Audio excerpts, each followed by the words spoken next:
Hello friends, સ્વાગત છે તમારું મારી ગુજરાતી રસોઈ ટિપ્સ ચેનલમાં। તો આજે આપણે બનાવીશું મમરાનો નવો નાસ્તો। તો આ નાસ્તો તમે ઘરે 5 મિનિટની અંદર બનાવી શકો છો અને ખાવામાં પણ એકદમ ટેસ્ટી લાગતો હોય છે। તો ચલો આપણે મમરાનો નાસ્તો બનાવવાનું શરૂ કરીએ। તો મમરાનો નાસ્તો બનાવવા માટે આપણે અહીંયા એક મિક્સર જાર લીધું છે। તો મિક્સર જારની અંદર આપણે 1 મોટી વાટકી જેટલા મમરા ઉમેરીશું, સાથે જ 1 વાટકી સોજી ઉમેરીશું। તો સોજીની જગ્યા પર તમે અહીંયા રવો પણ લઈ શકો છો। સાથે જ 2 મોટી ચમચી જેટલું બેસન ઉમેરીશું। તો બેસન ઉમેર્યા પછી 2 ચમચી આપણે ઘઉંનો લોટ ઉમેરીશું। સાથે જ 1.5 વાટકી આપણે અહીંયા છાશ ઉમેરીશું। સ્વાદ પ્રમાણે મીઠું ઉમેરીશું। મિક્સર જારનું ઢાંકણ બંધ કરી અને બધું સરસ પીસી લઈશું। તો બધું જ આપણે અહીંયા પીસી લીધું છે। તો હવે આપણે ચેક કરી લઈશું।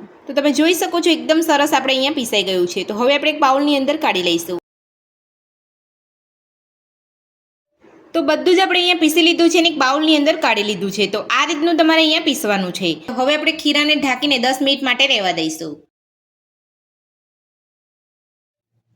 તો ખીરાને ઢાંકી 10 મિનિટ જેટલો સમય થઈ ગયો છે। તો હવે આપણે ચેક કરી લઈશું। તો ખીરું આપણું અહીં એકદમ સરસ અહીંયા સેટ થઈ ગયું છે। તો હવે આપણે તેની અંદર 1 ચપટી જેટલો બેકિંગ સોડા ઉમેરીશું। બધું સરસ મિક્સ કરી લઈશું।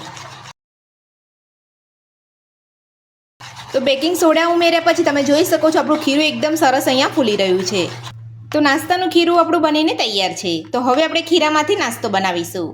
તો નાસ્તો બનાવવા માટે તમે અહીંયા જોઈ શકો છો આપણે ગેસ ઉપર એક અહીંયા તવો રાખ્યો છે અને તવો પણ આપણો અહીંયા ગરમ થઈ ગયો છે। તો હવે આપણે જે ખીરું બનાવીને રાખ્યું હતું તે તવા ઉપર પાથરી લઈશું।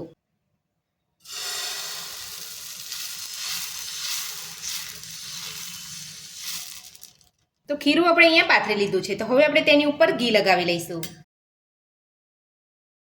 ઉપરથી લાલ મરચું ભભરાવીશું। લીલા ધાણા ભભરાવીશું।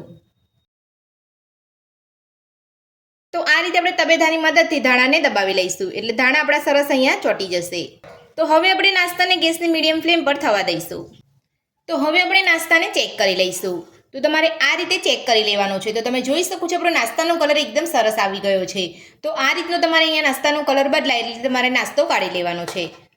તો નાસ્તો આપણો બનીને તૈયાર છે અને તમે જોઈ શકો છો જોતાં જ ખાવાનું મન થઈ જાય તેવો ઇન્સ્ટન્ટ નાસ્તો આપણો અહીંયા બન્યો છે। તો આ જ રીતે આપણે બધો જ નાસ્તો બનાવી લઈશું। તો મમરાનો ઇન્સ્ટન્ટ ટેસ્ટી નાસ્તો બનીને આપણો તૈયાર છે અને આપણે એક પ્લેટની અંદર સોસ સાથે સર્વ પણ કરી લીધો છે અને તમે જોઈ શકો છો આપણો નાસ્તો એકદમ સોફ્ટ બન્યો છે। તો મમરાનો ઇન્સ્ટન્ટ નાસ્તો બનાવવાની રીત તમને મારી કેવી લાગી મને કોમેન્ટ બોક્સમાં કોમેન્ટ કરીને જરૂરથી જણાવજો। આજની રેસીપી પસંદ આવે તો વિડીયોને લાઇક કરજો, ચેનલને સબસ્ક્રાઇબ કરજો, તમારા મિત્રોને જરૂરથી શેર કરજો। Thank you.